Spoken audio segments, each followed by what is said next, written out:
Buenos días. Hoy continuamos viendo el libro de Mateo. Y después de esa maravillosa experiencia que leímos cuando los discípulos estaban en medio de la tempestad y Jesús llegó a ellos caminando sobre las aguas, Pedro camina también sobre las aguas y por no fijar su mirada en Jesús, él se hunde y vemos a Jesús rescatando a Pedro. Ellos llegan, nos cuenta la historia bíblica, que llegan a la otra orilla.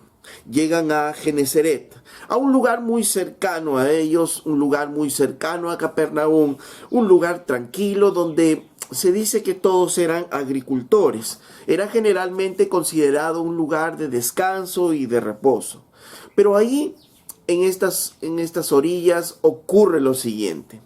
Dice en el verso 34 de Mateo 14, y terminada la travesía vinieron a tierra de Genesaret. Cuando le conocieron los hombres de aquel lugar, enviaron noticia por toda aquella tierra alrededor y trajeron a él todos los enfermos. Y le rogaba que les dejase tocar solamente el borde de su manto, y todos los que lo tocaron quedaron sanos. Vemos entonces, como habíamos leído en otras porciones de las Escrituras, que la fama de Jesús se había extendido por diferentes lugares. Reconocieron, dice, que a Jesús, y entonces enviaron la noticia por toda aquella tierra, por toda la región. ¿Y qué hizo la gente? Trajeron a todos sus enfermos para que el Señor les sanara. Obviamente no estaban buscando a Jesús, no estaban buscando su palabra, estaban buscando solamente el don de ser sanos, ¿no? La dicha de poder ser sanos de sus enfermedades. Estaban esperando la misericordia de este hombre que tenía la fama de sanar enfermos. Y probablemente de Capernaum escucharon la historia de la mujer con flujo de sangre y cómo ésta, tocando solamente el borde del manto de Jesús, fue sana. Y ellos pensaron que esa era la manera que se sanaba, que esa era la manera. Y ahí vemos justamente que su fe no estaba enfocada en Jesús, sino estaba enfocada en un acto. Y obviamente Jesús tenía dos alternativas: o le sanaba o no le sanaba.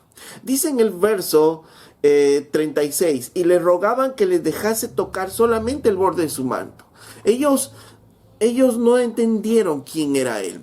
Ellos no le buscaron por quién era él. Ellos buscaban sanidad y le dijeron solamente: déjanos tocar el borde de tu manto. Y entonces dice, todos le tocaron y quedaron sanos. Jesús les permitió la sanidad a ellos, porque obviamente ellos podían haber tocado el borde de su manto y si Jesús no quería sanarlos, no los iba a sanar. ¿No es cierto? Porque el secreto no estaba en tocar el borde de su manto, sino en el poder sanador del Dios vivo que estaba como hombre ahí en la tierra. Aunque ellos no lo entendían y ellos fueron a buscar algo más, Jesús siempre mostró su compasión con el hombre. Y nos deja para un pasaje como este, ¿para qué? Para mostrarnos la compasión que Dios tiene con los hombres.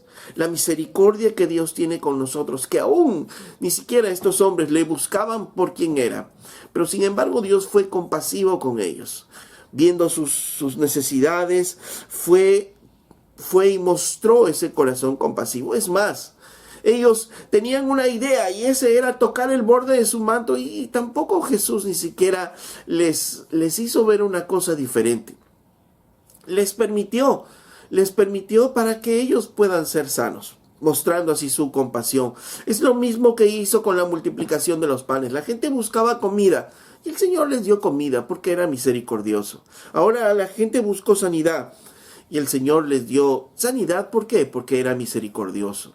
Y esto nos muestra a un Dios que es compasivo con la gente, que a pesar de que busca solo comida y sanidad, pero el Señor muestra su compasión. Pero a su vez también es un Dios que condena a quienes le rechazan. Y esto es justamente el contraste que nos muestra Mateo aquí.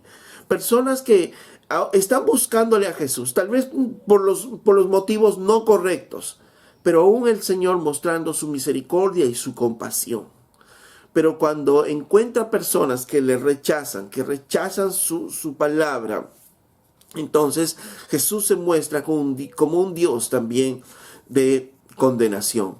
Y lo vemos en los siguientes versículos. Veamos entonces ahora el capítulo 15, verso 1. Dice: entonces se acercaron a Jesús ciertos escribas y fariseos de Jerusalén, diciendo: ¿por qué tus discípulos quebrantan la tradición de los ancianos?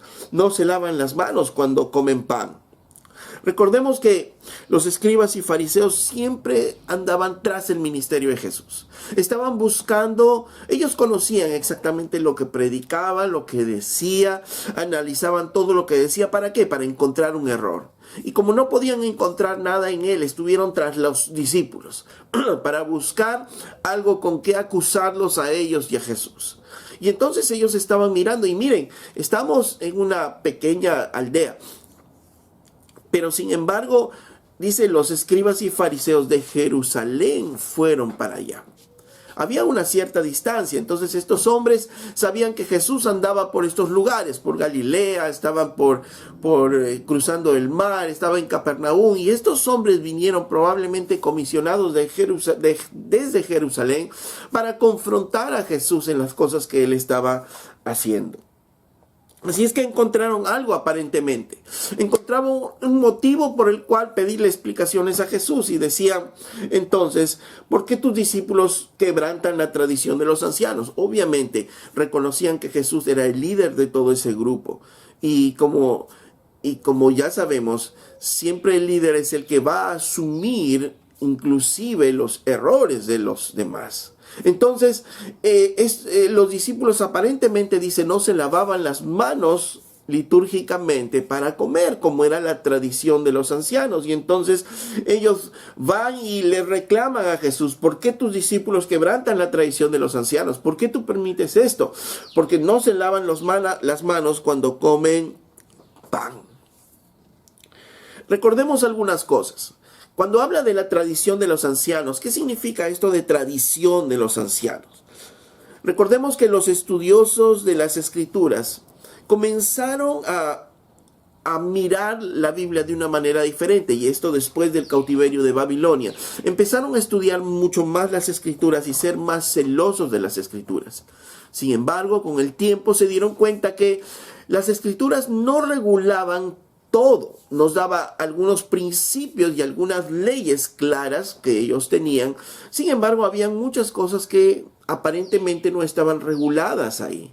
Y ellos empezaron a analizar cada una de esas situaciones y empezaron a tratar de regular. Empezaron ellos a interpretar las situaciones y en base a su interpretación empezaron a regular algunas cosas. De manera que en el tiempo nos empezamos a encontrar con una serie de normas y regulaciones que fueron importantes para ellos en su momento. Pero conforme pasó el tiempo, estas regulaciones que ellos habían visto, estas interpretaciones que ellos habían visto, se convirtieron en mandamientos, se convirtieron en mandatos, y de esa manera ellos enseñaban a los más jóvenes como mandatos. De manera que llegó un momento que las regulaciones que habían tenido los ancianos, que se llamaban tradiciones, pesaban tan igual como las Escrituras. Y en el tiempo de Jesús, estas regulaciones de los rabinos, de los judíos estudiosos, se había convertido y tenía más peso aún que las Escrituras mismas. De manera que las Escrituras se interpretaban a la luz de la tradición de los ancianos, cuando debía ser al revés. Debería interpretarse las experiencias o las interpretaciones que tienen a la luz de las Escrituras, pero no, ellos hicieron lo contrario. La Biblia fue interpretada a la luz de sus propias tradiciones. Tiempo después se escribe lo que se conoce como el Mishnah y el Talmud, que finalmente son el acúmulo de las tradiciones de los ancianos. Entonces, dentro de todas esas tradiciones de los ancianos que pesaban mucho más que las Escrituras, una de las tradiciones era el lavado ritual de manos antes de las comidas. Y ojo, no estamos hablando de un asunto de higiene, no es que ellos tenían que lavarse las manos por higiene para comer, no, era un lavado ritual. Era todo un conjunto de ritos que tenían que tener en el lavado de manos, posiciones que tenían que tener los dedos en el lavado de manos. ¿Por qué? Porque según la tradición, algunos rabinos inclusive enseñaban que había un demonio llamado Shiptá que se adhería a las manos, que cuando la gente tocaba a los gentiles o tocaba las cosas que no eran santas, este demonio se adhería a las manos. Y cuando tú no te lavabas ritualmente las manos, no te purificabas las manos y comías los alimentos, este demonio se te metía cuando tú ingerías las comidas, ¿no? Entonces, muchos rabinos enseñaban esto. Algunos rabinos enseñaban también que el ritual de lavarse las manos te garantizaba una pureza de vida, porque obviamente nada podía, si tus manos estaban puras, nada podía contaminarte, nada podía entrar a contaminarte y por tanto te garantizaban con ello la vida eterna. El no lavarse las manos de manera ceremonial antes de comer, antes de cada comida, era tan malo como la lujuria, como el poder matar a alguien, y tenía ese peso. Y ojo que en ninguna de estas situaciones obviamente la escritura lo contempla, ni siquiera el lavado ceremonial antes de las comidas es una ley, es pues parte de la ley. Pero ellos inventaron esto, ellos interpretaron esto de esta manera y lo hicieron una tradición. Y esto nos hace ver que debemos tener mucho cuidado en caer, en dar más importancia a las ceremonias, a los ritos, ¿no? Y no mirar las escrituras mismas, ¿no? Y este es un llamado justamente de atención, esta porción de las escrituras, para que nosotros tengamos mucho cuidado con ello. Recordemos que Pablo mismo nos recuerda en Colosenses capítulo 2, verso 20, dice, pues si habéis muerto con Cristo en cuanto a los rudimentos del mundo, ¿por qué como si vivieseis en el mundo os sometéis a preceptos tales como no manejes, ni gustes, ni aun toques, en conformidad con los mandamientos y doctrinas de hombres? Cosas que todas se destruyen con el uso. Entonces Pablo mismo decía esto, ¿no? Que tengan cuidado, si ya estamos libres en Cristo, no nos sometamos a los mismos preceptos de hombres pensando que esto nos va a dar alguna espiritualidad o alguna salvación. Dice en el siguiente versículo, tales cosas tienen a la verdad cierta reputación de sabiduría en culto voluntario. O sea, está bien, si tú quieres hacerlo voluntariamente, ok, y puede darte cierta reputación de sabiduría, puede encontrar cierta sabiduría en ello. Y dice, en humildad y en duro trato del cuerpo, pero no tiene valor alguno contra los apetitos de la carne. O sea, tú puedes hacer eso, ok, puedes hacerlo, ¿no? Ese es parte de repente de tu relación con Dios, pero no tiene valor alguno contra, dice, los apetitos de la carne. Eso no se soluciona de esa manera, con ritos, ¿no? Por ejemplo, ¿no? Un rito bastante conocido antes de conocer a Cristo era que el agua era bendecida y el agua bendecida es echada a uno para estar bendecido por Dios. Pero dice, aparentemente da sabiduría, aparentemente es muy bueno, pero al final eso no hace nada contra los apetitos de la carne. Eso es lo que nos decía Pablo. En Gálatas 5:1 también nos dice, estad pues firmes en la libertad con que Cristo nos hizo libres y no estéis otra vez sujetos al yugo de la esclavitud. ¿A cuál esclavitud se refería? Al de estos ritos, de estas tradiciones, ¿no? En las cuales debemos tener mucho cuidado. Ahora, volviendo a Mateo, ¿no? Le preguntaron a él y le dijeron, o querían confrontarle a él, tus discípulos no hacen esto, ¿no? ¿Por qué de esa manera quebrantan las tradiciones de los ancianos? Y Jesús, miren, no se enfrascó en tratar de explicarles o en dar una respuesta, porque había algo mucho más importante que ellos no estaban entendiendo. Ellos estaban dando tanta importancia a las tradiciones de los ancianos, a las leyes finalmente hechas por los hombres, que se estaban olvidando de los mandatos de Dios. Es más, Jesús les hace ver cómo y les da un ejemplo de cómo ellos, siguiendo la tradición de los ancianos, estaban pisoteando el mismo mandato de Dios. Veamos entonces, en el verso 3 Jesús les responde con otra pregunta y les dice, respondiendo él les dijo, ¿por qué también vosotros quebrantáis el mandamiento de Dios por vuestra tradición? Ojo, Jesús no negó que los discípulos estaban haciendo eso, porque obviamente no tenía ninguna importancia, como Jesús mismo lo va a decir más adelante, pero Jesús no negó que ellos estaban haciendo eso, no lo ocultó, sino le dijo, ¿y por qué ustedes también? Les dice, ¿no? Ustedes quebrantan el mandato de Dios por vuestra tradición. Ellos venían y decían, ellos vinieron a confrontar a Jesús a decirle, ¿por qué tus discípulos no siguen la tradición de los ancianos? Y Jesús les dice, ¿y ustedes por qué quebrantan el mandamiento de Dios por sus tradiciones?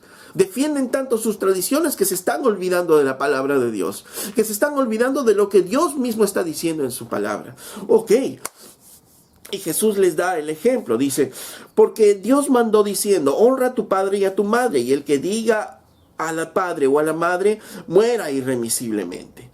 Jesús les estaba haciendo recordar un mandamiento muy importante de la ley, el honrar padre y madre. ¿No? Les hace recordar que es parte de los mandatos de Dios. Y esto de honrar obviamente significaba mostrar respeto, mostrar amor, ayudarles a satisfacer sus necesidades e inclusive un apoyo económico a las necesidades que ellos podrían tener.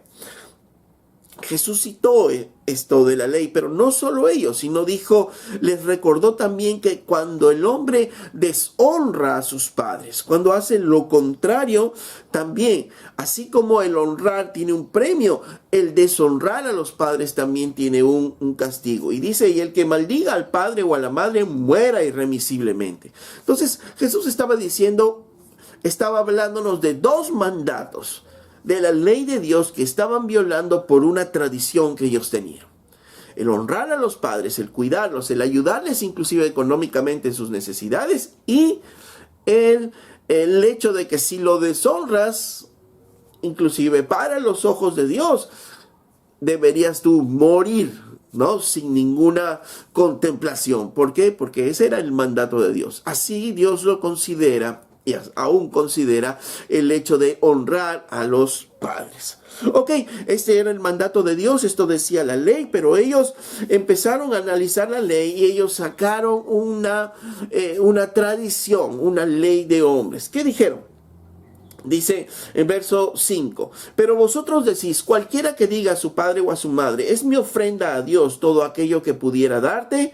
Marcos dice, es corbán, ¿no? Ya no ha de honrar a su padre o a su madre. Así habéis invalidado el mandamiento de Dios por vuestra traición.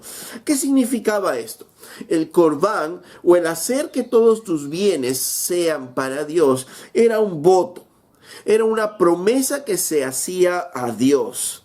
¿Y qué significaba hacer esa promesa que le hacías a Dios? En la tradición de los judíos, significaba que si tú decías, todos mis bienes, esto es corbán para Dios, esto es regalo para Dios, significaba que todos tus bienes, todo lo que poseías, todo tu dinero, eran de Dios. Y por tanto, no podías tú usar ese dinero en poder ayudar a la persona a la cual le decías, esto es corbán. ¿Pero tenías que dar todo tu dinero al templo en esos momentos? No. Y esa es justamente la hipocresía de esta tradición. Yo decía, si mis padres necesitaban ayuda económica, y yo decía, no, esto es corbán, mis bienes y mi dinero es corbán para Dios, es regalo para Dios. Yo estaba obligado a no darles ningún dinero a mis padres. ¿Y qué pasaba? ¿Tenía que dar mi dinero al templo? No, no necesariamente. Si quería, podía darle el dinero al templo. O podía quedármelo y seguir usando ese dinero, seguir beneficiándome de ese dinero o esos bienes, pero sabiendo de que ya hice una promesa de que eso iba a ser para Dios en algún momento de mi vida. Algunas personas, justamente por esa promesa, ni alcanzaban a dar nada al templo porque pasaba el tiempo, o se olvidaban o se morían, pero no ayudaban a sus padres económicamente. Ahora, ¿qué pasaba si alguien se arrepentía? Que alguien decía, es corbán lo que he dado a Dios, y se arrepentían y decían, bueno, han pasado 2-3 meses y quiero ayudar a mis padres. Pues los judíos le prohibían ayudar a sus padres. ¿Por qué? Porque ellos ya habían hecho un voto, ellos ya habían hecho una promesa que todo ese dinero, que todas esas posesiones eran de Dios y ellos no podían retroceder en ayudar a sus padres. De manera que esto se convirtió en una tradición, en una ley en la cual podían excusarse los hijos en no dar nada a sus padres. Sus padres podrían estar muriéndose de alguna necesidad económica, requerían alguna ayuda económica, pero si el hijo decía esto es corbán, ya no estaba obligado ante la ley de dar nada a sus padres. Y esto es lo que Jesús dijo, ¿no? Les hizo recordar, ustedes con sus tradiciones quebrantan el mandamiento de Dios. Dios dijo, honren a sus padres, y los que no honran a sus padres mueran irremisiblemente. Pero sin embargo, ustedes con su tradición lo que están haciendo es pisotear esos dos mandamientos de la ley de Dios. E hipócritamente diciendo que es para Dios cuando ni siquiera le dan a Dios. Y miren lo profundo de la hipocresía en esta tradición. Y ellos lo defendían como si fuera una ley. Así como estaban defendiendo y decían, tus discípulos no se han lavado las manos, no, antes de las comidas. De la misma manera, ellos defendían el corbán y esta tradición de las ofrendas a Dios. Y de esa manera invalidaban, como dicen las Escrituras, el mandamiento de Dios. Ya los hijos no honraban a sus padres en ese tiempo. ¿Y producto de qué? Producto de la tradición de los hombres. Por ello, nuevamente, debemos tener cuidado con interpretar algo que invalide una parte de la Biblia. Cuando ocurre eso, probablemente nuestra interpretación de aquella situación no es correcta. En otras palabras, esto nos enseña eso, ¿no? Porque justamente nos lleva a eso. Estos hombres se creían muy intelectuales, estos hombres creían que conocían de la palabra de Dios. Y entonces empezaron en base a sus conocimientos, interpretar la palabra de Dios. Pero cuando esta palabra interpretada de manera personal se contradice con algún principio bíblico, cuidado. Lo más probable es que estamos entendiendo mal, lo más probable es que estamos interpretando mal, porque la Biblia no se contradice. La Biblia es una sola. Entonces ahí es donde debemos tener mucho cuidado con ello. Y Jesús siguió hablando duramente a estas personas. Vamos al verso 7 y les dice el Señor: hipócritas, bien profetizó de vosotros Isaías cuando dijo, y es interesante, el Señor toma un texto del libro de Isaías, cuando Isaías hablaba acerca de las perversidades de los hombres perversos de su tiempo, pero el Señor dice que Isaías también hablaba no solo de los perversos de su tiempo, sino estaba hecha esas escrituras para hablar de los perversos del tiempo en el que estaba Jesús. Por eso dice, hipócritas, bien profetizó de ustedes Isaías. Isaías está hablando de ustedes, ¿no? Les dice el Señor, cuando toma ese texto y dice, este pueblo de labios me honra, mas su corazón está lejos de mí, pues en vano me honran enseñando como doctrinas mandamientos de hombres. Estos hombres decían defender la ley, pero buscaron mecanismos justamente ¿para qué? Para violar la ley. Y el Espíritu Santo habló a través de Isaías para la gente de ese tiempo, pero también para la gente del tiempo de Jesús. Y lo más probable que también el Espíritu Santo sigue hablando para los tiempos actuales. ¿En qué? En que dice este pueblo. Y no reconoce, este es mi pueblo el Señor, sino dice, este pueblo de labios me honra. Pues recordemos que los fariseos y los escribas inclusive podían hacer largas oraciones y hablaban en las liturgias que tenían en el templo, y hablaban muy bien del Señor y hablaban muchas cosas bonitas del Señor. Sin embargo, eran desobedientes a su palabra, como ya estamos viendo. Jesús eso es lo que estaba diciendo, este pueblo de labios me honra, este pueblo aparenta piedad, este pueblo aparentemente me adora con sus labios, pero sin embargo su corazón está lejos de mí. En otras palabras, el culto que ellos daban al Señor era pura palabrería. Y hoy sucede lo mismo. Y siempre habrá gente así que honrará a Dios de labios, que orarán, que alabarán al Señor, pero sus corazones están alejados de Él. ¿Y esto en qué se manifiesta? En la vida misma que tienen. En otras palabras, predican una cosa con la boca y hacen otra cosa con sus propias vidas. Efesios 4:18 nos dice Pablo, hablando de estos hombres, teniendo el entendimiento entenebrecido, oscuro, ajenos de la vida de Dios por la ignorancia que hay en ellos, por la dureza de su corazón, los cuales después que perdieron toda sensibilidad, se entregaron a la lascivia para cometer con avidez toda clase de impureza. Dice Pablo mismo advierte, cuidado, que nuestro entendimiento puede oscurecerse, ¿no? Y andar en la vanidad de la mente, es decir, que yo creo que, yo pienso que yo tengo solamente la razón. Y su entendimiento, dice, puede estar oscuro, ajeno a la vida de Dios, dice, por la ignorancia que en ellos hay, entonces, y por la dureza de su corazón. O sea, aparentemente estoy bien en los ritos, estoy orando, estoy alabando al Señor, todo aparentemente bien, aparento piedad, pero sin embargo, mi corazón realmente está alejado de Dios. Sin embargo, realmente yo no estoy cerca a Dios. Y eso puede ocurrir muchas veces hoy, inclusive en personas que están ministrando de cerca al Señor, gente de los ministerios de alabanza, gente que están cerca aparentemente a Dios, gente que está sirviendo en la misma iglesia, que aparentemente es como si mostraran una vida de piedad, pero sus corazones están lejos de Dios.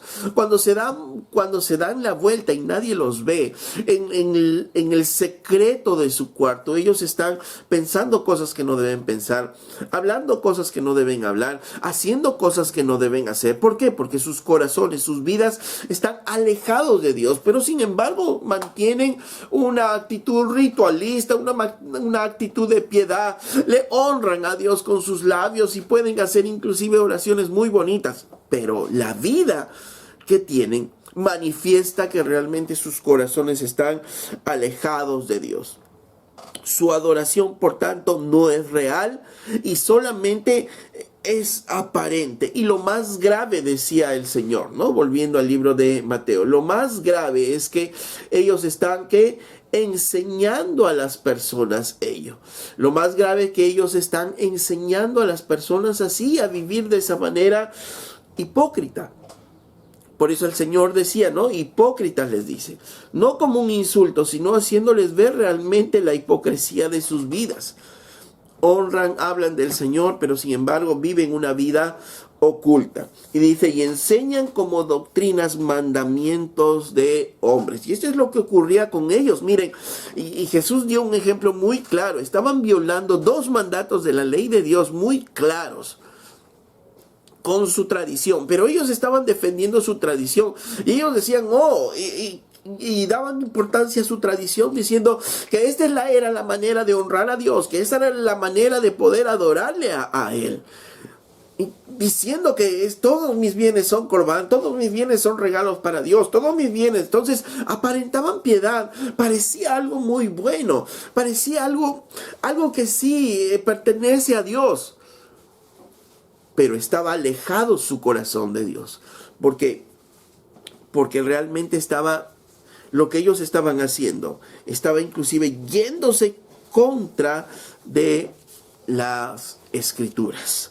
Y lo grave, como dice Jesús, es que lo enseñaban a otros. No se quedaban solo ellos, sino que lo enseñaban a otras personas.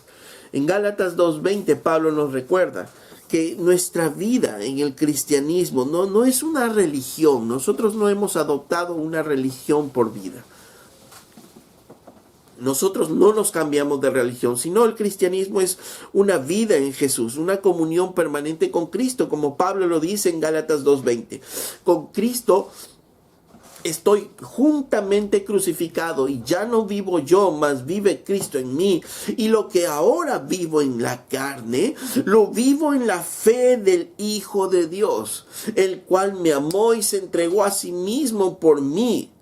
No desecho la gracia de Dios, pues si por la ley fuese la justicia, entonces por demás murió Cristo. Pablo decía, miren, esta es nuestra vida con Cristo, estar juntamente crucificado con Cristo. Entonces ya no vivo yo, no son mis deseos, no son mis pensamientos, no es lo que yo creo, no es ni siquiera mis pensamientos, sino que yo muero y Cristo vive en mí. Y entonces lo que ahora vivo en mi carne, dice, cosas que de repente no entiendo, cosas que de repente aparentemente me pueden afectar, lo vivo en la fe del Hijo de Dios. Eso es cristianismo. Eso es lo que Pablo resumía. ¿Cómo es nuestra vida como creyentes? Bien, vivir en Cristo. Y vivir en Cristo significa vivir en base a su palabra, en base a todo lo que Él nos ha enseñado. Por tanto, debe enfatizar en nuestras vidas de que la adoración o el cristianismo no se trata de rituales. No se trata de rituales, no se trata de que hay que cumplir cosas en nuestras vidas, sino de un corazón que realmente está unido al Señor. En Romanos 12:1 Pablo decía, así que hermanos, os ruego por las misericordias de Dios que presentéis vuestros cuerpos en sacrificio vivo, santo, agradable a Dios, que es vuestro culto racional. No se trata de cumplir cosas, sino se trata de que de manera voluntaria, por eso Pablo dice, les ruego a ustedes que por las misericordias de Dios, que recuerden la misericordia de Dios que tuvo con ustedes, y en base a esa misericordia de Dios, presenta tu cuerpo, presenta todo tu ser, presenta todo lo que eres tú. Dice que en sacrificio vivo, santo, agradable a Dios, que es vuestro culto racional. No se trata de algo irracional, no se trata de algo que nosotros no podemos meditar, que podemos pensar, sino que presentemos aún nuestros cuerpos, que todo lo que somos lo presentemos delante de Dios. ¿Por qué? Porque obviamente aún el día de hoy hay mucha influencia en nuestras vidas que a veces nos hacen pensar que no depende de nosotros, sino dependen de cosas externas, que nuestra vida todavía la mantenemos en una vida pecaminosa y practicamos el pecado porque hay cosas externas que nos impulsan, que nos llevan a pecar. Pero no, Pablo dice, presenta tu cuerpo en sacrificio vivo y santo a Dios. No hay otra cosa. Es lo que vivo ahora, la vivo en la fe del Hijo de Dios, ¿no? No hay otras situaciones. Y producto de este encuentro que Jesús tiene con los fariseos y con los escribas, los fariseos y escribas le dicen, tú estás haciendo que tus discípulos no cumplan la tradición de los ancianos. Y Jesús les dice, y ustedes por pretender cumplir la tradición de sus ancianos, están invalidando la ley de Dios. ¿Qué les pasa? Y Jesús entonces dice en el verso 10, y llamando hacia la multitud les dijo, oíd y entended. Recordemos el contexto, Jesús había estado sanando a mucha gente ahí alrededor. Probablemente había mucha gente todavía alrededor que estaba mirando expectantes esta conversación que tenían con los fariseos y con los escribas que habían venido de Jerusalén y que aparentemente era una comisión muy importante que había venido a hablar con Jesús. Y entonces Jesús les llama a todos y les dice, oíd y entended. Y esta es una palabra o es una frase que nos habla de, escuchen atentamente lo que les voy a decir. Y cuando se dice eso, obviamente es una verdad muy grande que Jesús va a decir ahora. Y eso es lo que les está a punto de decirles a ellos, productos de este encuentro. Y entonces les dice, verso 11, no lo que entra en la boca contamina al hombre, mas lo que sale de la boca, esto contamina al hombre. Jesús señala este principio importante. No lo que entra en la boca contamina al hombre, mas lo que sale de la boca, esto contamina al hombre. Y no es que esto sea difícil de entender, pero sí era difícil de aceptar en base a todo lo que los fariseos y escribas habían enseñado antes. Obviamente para las personas les era difícil aceptar esto, pues ellos habían sido enseñados muchas veces que la contaminación del hombre venía por cosas externas, que si no se lavaban bien los demonios se le metían. Y entonces obviamente si tenían a los demonios ellos se portaban mal, ellos estaban pecando y todo ello. Pero el mayor problema no era entender lo que Jesús estaba diciendo, como todo en el Evangelio, sino el problema es aceptar lo que Jesús estaba diciendo. ¿Y qué es lo que estaba diciendo el Señor? Es que no es lo que entra en la boca al hombre, más lo que sale de la boca, esto es lo que contamina. Y esto era totalmente contradictorio a lo que los fariseos estaban enseñando. Los fariseos enseñaban, cuidado con las cosas que entran, que te van a contaminar. Y Jesús estaba diciendo, cuidado con las cosas que salen de tu corazón, porque eso es lo que te va realmente a contaminar. Entonces, el Señor les dice esto, haciéndoles ver que el problema no era lo externo. El problema no es lo externo, sino el problema es lo que hay en tu corazón. Lo que estaba diciendo a toda la gente es cuidado. El problema no es que las cosas vengan de afuera y te contaminen, sino lo que sale de tu corazón. Ahí es donde debemos tener mucho cuidado. El día de hoy muchas veces escuchamos, ¿no?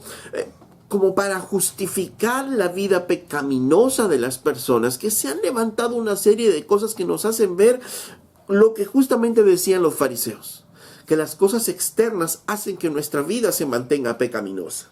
Por ejemplo, cosas del pasado, cosas que le pasó a papá, cosas que le pasó a mi abuelo, cosas que me pasaron a mí. Entonces, por eso es que yo estoy así y no puedo dejar el pecado. Pero Jesús, ¿qué nos dice? El problema no es lo que viviste, el problema no es tu pasado, el problema no es tu padre, el problema no es tu abuelo, el problema eres tú, que no quieres dejar tu pecado. Lo que contamina tu vida no es lo que viviste, no es lo de afuera, sino es lo que hay en tu corazón, es el pecado que hay en tu corazón. Y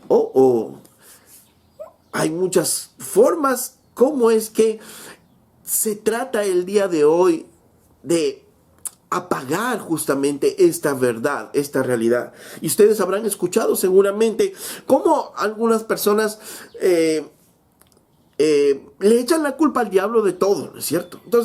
Entonces si yo soy lujurioso, ¿por qué? Porque tengo un demonio de lujuria, está ahí fastidiándome. Jesús está diciendo, no es lo externo. El problema no es lo que viene a ti. El problema no es lo externo, sino el problema es lo que hay en tu corazón. Obviamente no negamos que pueda haber influencia satánica en algunas cosas en nuestras vidas, pero este no es el problema. El problema no es que Satanás esté hablándote, sino el problema es que tú finalmente, de tu propio corazón, por tu propia malicia, finalmente pecas. Porque si pecamos es porque somos atraídos y seducidos por nuestra propia concupiscencia, decía Pablo. No es por lo externo, no es por los diablos, no es por lo que me pasó antes, no es por lo que alguien diga de mí, ¿no es cierto? Si alguien dice de mí que eso me va a pasar, yo estoy temeroso porque eso me lanzan una maldición, me lanzan una brujería. No es lo externo que va a pasar a nosotros como creyentes. Lo que contamina nuestras vidas es lo que hay adentro, es lo pecaminoso. Y si bien es cierto, sí existe el mundo de las tinieblas, un mundo que de repente ni conocemos mayormente, pero el Señor nos habla en su palabra que Él protege nuestras vidas, que Él guarda nuestras vidas, que Él sigue siendo soberano y Dios todopoderoso. Por tanto, no es lo externo lo que va a hacer que yo peque, sino que la concupiscencia que hay en mi corazón, y eso es lo que decía el Señor, no es lo externo que te va a contaminar, es lo que hay en tu corazón. En el mundo inclusive se dice, ¿no? El dicho de que no es el dinero el que te pervierte, sino que el dinero muestra, cuando tienes la oportunidad, muestra la perversión que ya hay en tu corazón. ¿Eso qué quiere decir? Es que no es que tener dinero te va a contaminar y te va a hacer malo. No, el problema es que tú ya tenías eso perverso en tu corazón y cuando hubo la oportunidad, pues salió. salió ahí. No es que una mujer va a venir y te va a seducir y te va a hacer caer. No, el problema es que ya había perversidad en tu corazón, había lujuria en tu corazón y finalmente eso se hizo ver. Eso es lo que Jesús está diciéndoles. Los fariseos y los escribas pretendían hacer ver a las personas que era todo lo externo, lo malo, y que ellos no, ellos estaban muy bien. Pero Jesús está diciendo lo contrario. Oigan, todos escuchen. No es lo que entra en la boca del hombre lo que contamina, sino lo que sale de su boca. En el verso 12 dice, entonces acercándose a sus discípulos, parecería que producto de esta confrontación y obviamente después de estas palabras de Jesús muy claras, los fariseos y los judíos se retiraron. Parecería eso, parecería que están en un lugar ya más apartado y entonces los discípulos le dicen, ¿no? ¿Sabes que los fariseos se ofendieron cuando oyeron esta palabra? Parecería en esta pregunta como que los discípulos estaban pensando de que Jesús no se había dado cuenta de esto. Y le dice, ¿sabes que los fariseos se ofendieron cuando oyeron esta palabra? Pero Jesús sabía lo que había pasado.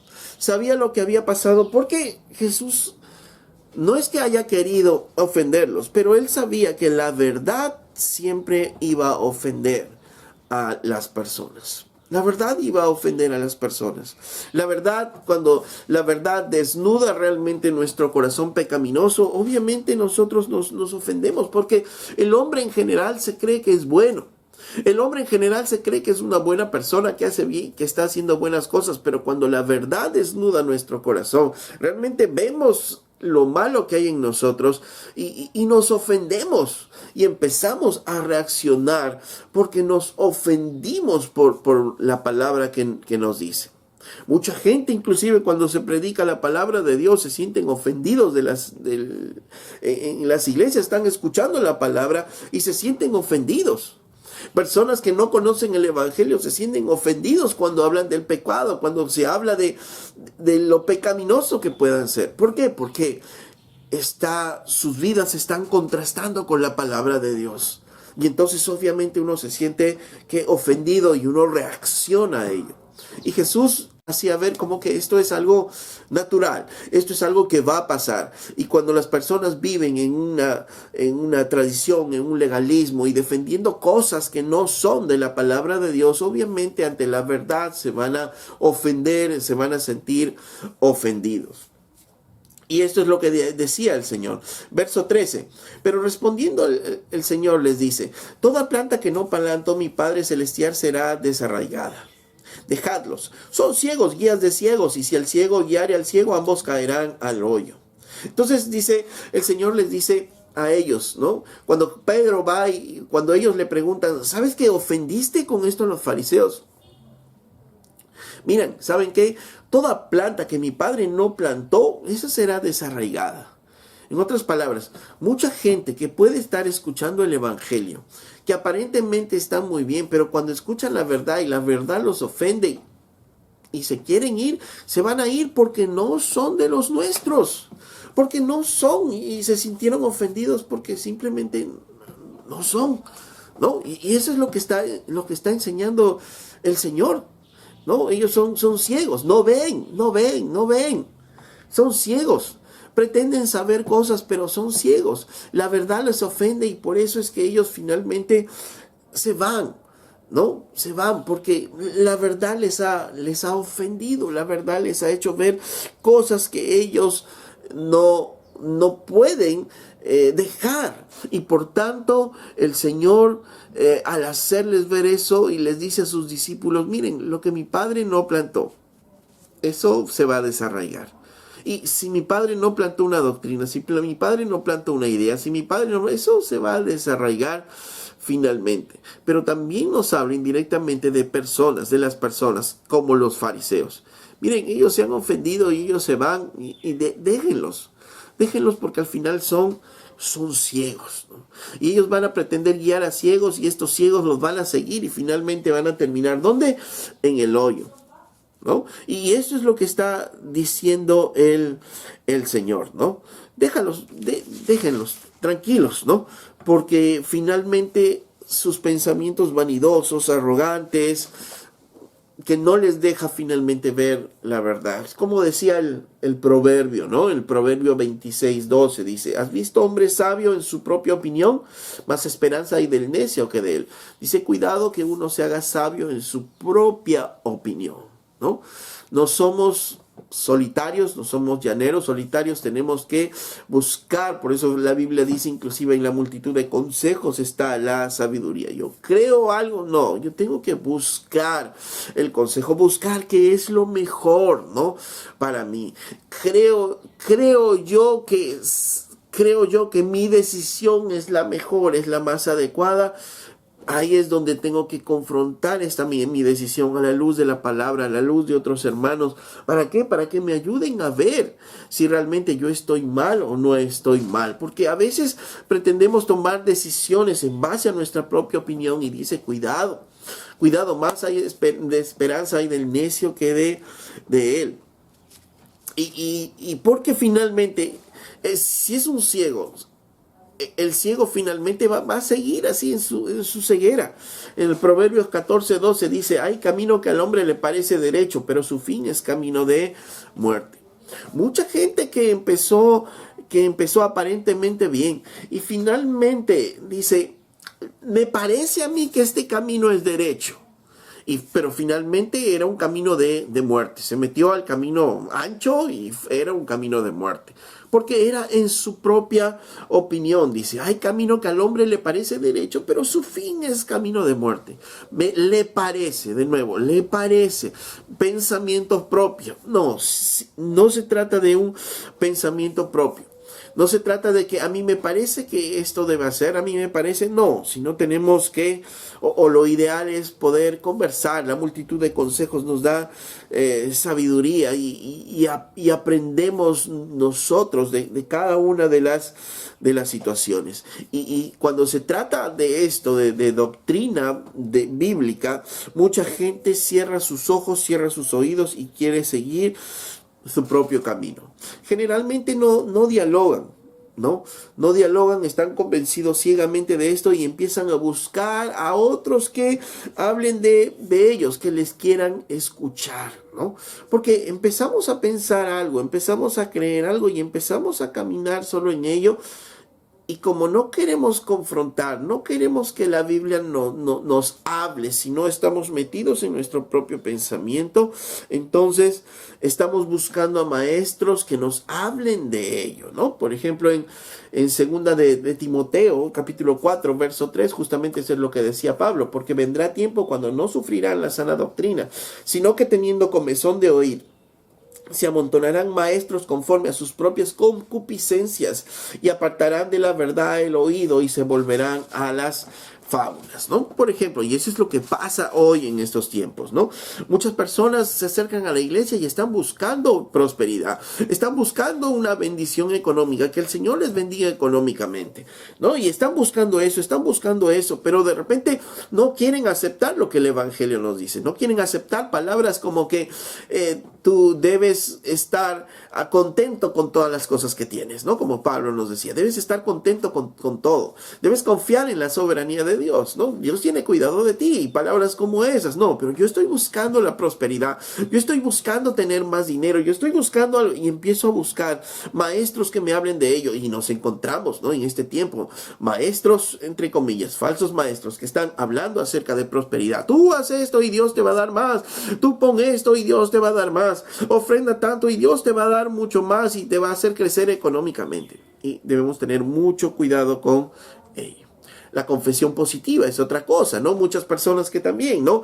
Empiezan a creer de que sí, si yo hablo positivamente algo, las cosas me van a resultar bien. Si yo hablo negativo, las cosas me van a resultar mal, ¿no? Entonces empezamos a caminar en eso, pero cuando en la iglesia no empiezo a encontrar eso, cuando la iglesia me empieza a hablar de la verdad y me empieza a decir, no somos dioses para estar hablando y proclamando cosas y que las cosas se hagan, no, el único que tiene esa capacidad es Dios para poder hacerlo, para crear de la nada algo. Nosotros no tenemos esa capacidad y es un mal entendimiento de ese proverbio, ¿no? Cuando dice que que en la boca está el poder de la vida y de la muerte. Es un mal entendimiento total de ello. Entonces, ¿qué pasa? Las personas como les gusta ello, están buscando ¿qué? Maestros. Y hoy se presta, ¿no? El tiempo. Abro YouTube, busco en YouTube personas que me hablen de eso, que yo quiero que me hablen de esto, yo quiero las cosas así. Y empiezo a encontrar y empiezo a desviarme, ¿no? Aparentemente buscando una sana doctrina, pero empiezo a desviar. Hay personas que, entre comillas, le llama la atención mucho lo espiritual, lo demoníaco. Y entonces, como en la iglesia, ¿no? Se comparte de los demonios en un porcentaje, digamos, que la Biblia misma nos dice. Por ejemplo, hemos hablado de los demonios, sí, pero conforme Dios nos va hablando en el libro de Mateo, por ejemplo. Pero muchas personas no, quieren conocer más, quieren meterse más a ese mundo. Ok, entonces empiezan a buscar maestros en YouTube, maestros por aquí. ¿Para qué? Para pervertir su corazón, para perderse finalmente en cosas que la Biblia no dice, porque se inventan cada cosa de ello. ¿No es cierto? Así como los fariseos, ¿no es cierto? ¿De dónde habrían sacado esto de que si yo toco algo, el demonio se me mete a la mano, y si yo como algo, el demonio se me mete a mí, y obviamente voy a pecar porque el demonio está en mí? ¿De dónde? ¿No? ¿No es cierto? O cosas como esta canción famosa, ¿no? Espíritu de lujuria, huye de mí. ¿Cuál espíritu de lujuria? Lo que la Biblia nos está diciendo es que eres tú, es tu corazón. Tú tienes que entregar tu cuerpo en sacrificio vivo al Señor. Nada que espíritu de lujuria, nada que espíritu de mentira. Si mientes, eres porque eres un mentiroso y no quieres apartarte de ello. Entonces debemos tener mucho cuidado con ello. Mucho cuidado con no perdernos en tratar de estar buscando cosas que la Biblia no dice. Y esto es justamente lo que pasaba con ellos. El Señor les dice, o sus discípulos dicen, Señor, ellos se han ofendido por lo que les has dicho. Y Él les dice, miren, ¿saben qué? Lo que mi Padre no ha puesto, finalmente ellos van a ser desarraigados. Ellos se van a ir. Ellos se van a ir, así que déjenlos, no pierdan tiempo con ellos. Obviamente vamos a estar hablando con ellos, vamos a estar orando por ellos todavía. Vamos a mostrarles nuestro amor y si necesitan nuestra ayuda, vamos a darles nuestra ayuda. Pero perder el tiempo en discusiones que no van a ir a ningún sitio, Jesús mismo decía, ya no perdamos tiempo en ello. Entonces Jesús les dice a ellos, ¿no? Que tengan cuidado y no perder ese tiempo en discusiones. Pedro entonces le dice, Señor, explícanos esta parábola, ¿no? Y Jesús le dice, también ustedes sois aún sin entendimiento, ¿no? Pedro quería aún algo más, decía, ¿no? Quería llegar a entender, porque obviamente lo que Jesús había dicho estaba yéndose contra todo lo que los fariseos y escribas estaban enseñando. Y Jesús le estaba diciendo a ellos que aún no entienden lo que les estoy diciendo. Aún no entienden todo lo que el Señor había enseñado, que las posturas externas, que lo ceremonioso, que no es lo importante, sino lo importante es lo que hay en el corazón. Lo importante es que lo que hay en una vida real en Cristo, lo que hay en una nueva vida en Cristo, de esa relación con Cristo, y producto de ello se expresa en cambios en nuestras vidas, transformación en nuestras vidas. Eso es lo real. Eso es lo real, no lo externo. Por eso es que Jesús le decía a Nicodemo, mira, tú tienes que nacer de nuevo. Y Nicodemo le decía, pero ¿cómo es esto?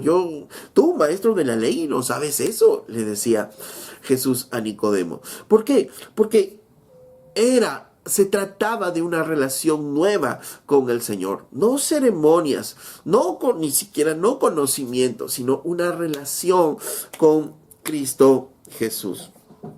En el verso 18, en el verso 17, entonces Jesús le explica así.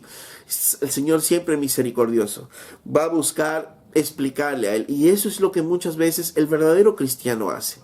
Cuando tenemos dudas acerca de algo, buscamos, ¿no? a un maestro o alguien que hace de maestro en la iglesia para poder enseñarle a través de la Biblia las cosas. Y ojo, a través de la Biblia, y yo poder entender a través de la Biblia, no a través de mis propios pensamientos, sino a través de la Biblia pueda yo hacerle ver alguna verdad. El verdadero creyente, cuando empieza a tener dudas en sus vidas, hace eso, busca la verdad de esa manera, a través de la Biblia. Ok, yo no puedo, pero por eso es que el Señor puso, ¿qué? Maestros en la iglesia. Puso ese don de maestros que puedan enseñarnos a poder nosotros entender algunas cosas que no entendemos. Y no solo no solo en la actualidad, sino el Señor nos ha regalado en la historia joyas, ¿no? Maestros de la iglesia que han a través de su don podido enseñarnos, ilustrarnos muchas de las verdades a través de los tiempos. Y como obviamente la Biblia nunca cambia, esas verdades han sido similares a través de los tiempos. Y esa es parte también de la verdad en la cual nosotros nos podemos sostener. ¿Ok? Entonces Pedro, como un verdadero creyente, quería conocer más y le pregunta al Señor, enséñanos aún más desde esta parábola, le dice. No, en realidad no es una parábola, ¿no? Pero Jesús les dice, ¿no? Miren, ¿no entendéis que todo lo que entra en la boca va al vientre y es echado en la letrina? Dice. Es que esto es simple, ¿no? El problema es que los fariseos estaban viendo el lavado ceremonial los va a contaminar. Y todo lo que entra en la boca, lo más que puede contaminar es hacer una contaminación física. Obviamente, ¿no? Si no somos higiénicos, si no nos lavamos las manos antes de las comidas, ok, podemos ingresar bacterias, parásitos a nuestro cuerpo, pero finalmente estas bacterias, estos parásitos, como dice el Señor, es echado en la letrina, porque ese es el conducto regular, pero no tiene que hacer nada con nuestra vida espiritual, no tiene nada que ver con lo que va a haber en nosotros. Dice el verso 18, pero lo que sale de la boca, del corazón sale, y esto es lo que realmente contamina al hombre. Porque del corazón salen los malos pensamientos, los homicidios, los adulterios, las fornicaciones, los hurtos, los falsos testimonios, las blasfemias. Estas cosas son las que contaminan al hombre. Pero el comer con las manos sin lavar no contamina al hombre. Dice, el Señor está concluyendo aquí, enseñándole, ilustrándole a Pedro. Le dice, esto es simple. Lo externo es lo externo. No va a producir mayor cosa. El problema es lo que sale de la boca, lo que sale del corazón realmente. Y ahí es el gran problema. Y esto es lo que contamina realmente nuestras vidas. Lo que sale de nuestros corazones. Porque dice, ¿de dónde salen los malos pensamientos? ¿De dónde salen los malos pensamientos? De mis padres que eran malos pensados. No. De un demonio de mal pensamiento, de un espíritu de mal pensado que me pone los malos pensamientos. No. ¿De dónde salen los malos pensamientos? Dice el Señor. De nuestros corazones. Somos mal pensados porque nuestro corazón es malo. Nuestro corazón es pecaminoso. Dice, ¿de dónde salen los homicidios? Ya habíamos visto, el Señor nos enseñó en el Sermón del Monte, homicidio no solo matar a la persona, sino inclusive insultar, hacer daño con nuestra boca a esa persona. Ok, ¿de dónde sale toda esta maldad? Es que es un espíritu agresivo, un demonio agresivo. Es que sus padres eran agresivos, sus abuelos eran agresivos y por tanto este es agresivo y con su boca... No, Jesús está diciendo, ¿de dónde sale esto? Del corazón, de tu corazón malo. Y por eso es que necesitas a Cristo y nada más que a Cristo. ¿De dónde salen los adulterios? Es que una mujer me tendió una trampa y yo no pude, ¿no? Porque soy hombre finalmente. Excusas. O algunos que se excusan y dicen, no, es que un espíritu de adulterio vino a mí, me tomó y... No nos excusemos. Jesús está diciendo nada de lo externo. Aún hubieron hombres a los cuales la tentación de la seducción de una mujer pudo venir a ellos y sin embargo se escaparon. José es un ejemplo de ellos. José es un ejemplo que la mujer estuvo seduciéndole constantemente, pero en el momento José escapó para no pecar. Entonces no se trata de lo externo, sino se trata de lo que hay en el corazón. ¿De dónde vienen las fornicaciones igual? ¿De dónde vienen los hurtos? Que un espíritu de hurto vino a mí y me hizo robar. No, es de tu propio corazón malo, de tu propio corazón perverso. ¿De dónde vienen las mentiras? De nuestros propios corazones. No vienen de espíritus que nos hacen mentir, sino de nuestros propios corazones malos y perversos. Esto contamina realmente nuestras vidas. Y esto es lo que finalmente nos dice el Señor. La tradición, la interpretación, condujo a no honrar a los padres. Pero nosotros tenemos que entender que no se trata de lo externo, sino se trata de aprender a vivir caminando en la palabra del Señor.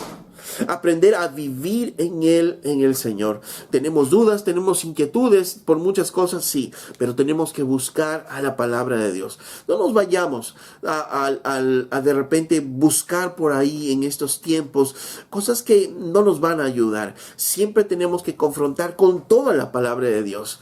Algunos mal usando los textos bíblicos, sacan de contexto todo un texto y empiezan a formar ideas en nosotros que no lo son.